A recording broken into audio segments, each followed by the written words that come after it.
others have made it to the complete And draft. you know what's So shocking, Karishma, you know what's shocking is defense veterans who have risked their lives to protect the nation, to protect all of us as citizens. They're the ones who have been left out, and they're not even being, included in this particular list. I mean, it's just shocking to say the least how bizarre this is. When we talk about throwing out illegal migrants, we perhaps have to ensure that we don't end up throwing out 10 to 15 lakh Indians as well, including our defense veterans who have really been holding fort for the country. Absolutely, Chaiti. These persons, these veterans had served the nation one point in time. At that time, they were the pride of the nation. Right. And tomorrow, there might be a day when they would say... Karishma, just hold on to your thought. I'm sorry about interrupting you. Tarun Gogoi, who is the former Chief Minister of Assam, I've been told, is joining us on the phone line. Tarun Gogoi, your first up reaction on this entire loophole that is surfacing. Many cases are being reported, including people from the defense sector as well, questioning the credibility of the entire verification process that this government really took. And, the other thing is, you are starting about thinking about, throwing out illegal migrants. They also have to end up assuring that the legitimate citizens of India are not being thrown out as well.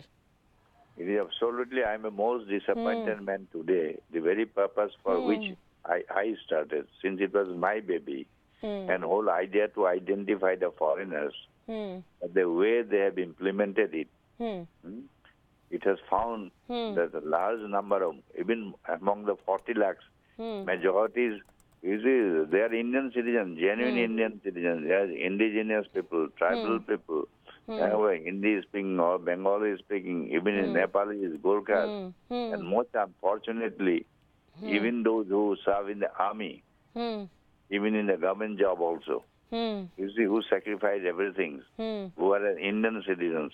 What extra proof they need? Those who serve in the army or in the government, or who voted so many times for so many years. So the way and the other question is, we actually don't even know how many illegal immigrants are also included in the NRC, because if they could leave the legal ones out, what about the illegal ones who perhaps could have been included in the NRC? There are instances, the illegal immigrant also who are also found, were also declared as a foreigner by the courts. Even their names are also included. Declared by the foreigners, not that. So the percentage of error you're saying is very high and could perhaps be extremely high in terms of the inclusion and the exclusion of people from the NRC. It is absolutely, completely, I will tell you, very haphazardly, the way they conduct it, the way they implement it. It is going to be a waste of paper, waste of money, waste of everything. Who will give an importance to this NRC? Nobody will.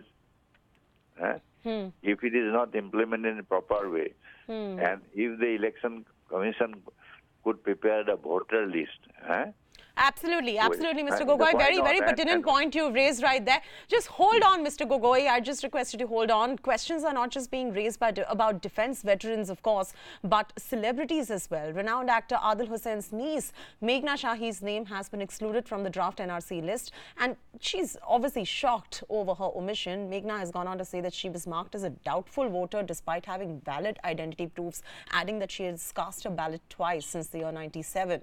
When asked about the reaction of the English actor on the matter, a dismayed Meghna said that despite Adil's busy schedule, he had called up several times to check on her as well. Tarun Gogoi's sister, who is the former Chief Minister of Assam, still continues to remain on the phone line with us. Tarun Gogoi, would you today like to urge the Assam government to extend the time period for these appeals and do it in a transparent and do it in a non-discriminatory manner, and care should be taken so that, families are not torn apart and appropriate legal aid should be provided to these people as and when required as well? Families are being torn apart right here. Easy, definitely, unless you provide the sufficient time. Unless they do it with a sincerely, with a commitment also, then all those persons, and particularly some are people affluent, but vast majority, 90%, more than 90%, they are poor people. Unless the state provides legal assistance, you see, where from they will get the money? Or they will be again left out also. Even today, vast majority is poorer people who who are genuine Indians in there.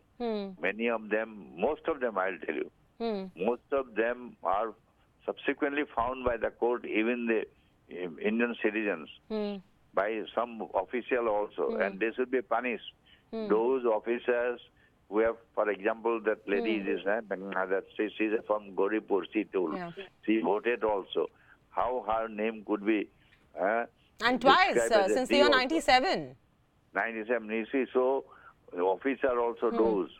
They should be also punished. This is also my demand also. Those who don't do it properly. Declaring Indian citizen as a doubtful, they should also be punished. So, you know, as a quick, you know, band-aid of sorts, as far as the Assam government is concerned, do you think they should be extending the time period for these appeals as well, just to buy a little more time to get the act together? You see, they should also give sufficient time.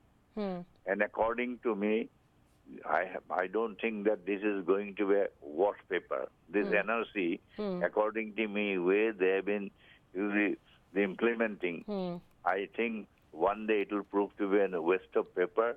It will waste of money, waste of energy. Instead of creating a congenial atmosphere or identifying foreigners, it creates more confusions.